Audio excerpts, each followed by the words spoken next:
Бірінші жаттығудағыдай әдісті қайталайсыздар.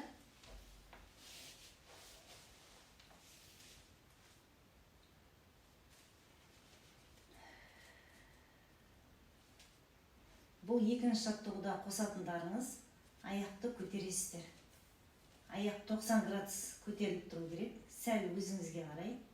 Жоғары емес, төмен емес. Дәл осылай көтеріліп тұру керек. Бұл жаттығуды басында 15-20 секунд жасайсыздар. Артынан 1 минут, 2 минутқа дейін жеткізесіздер.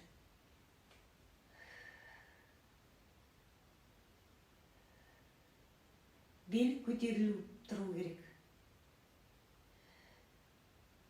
Белдің ішкі мышцалары жұмыс жасау керек. Бұл жерде жамбасқа, қолқа өте пайдасы зор.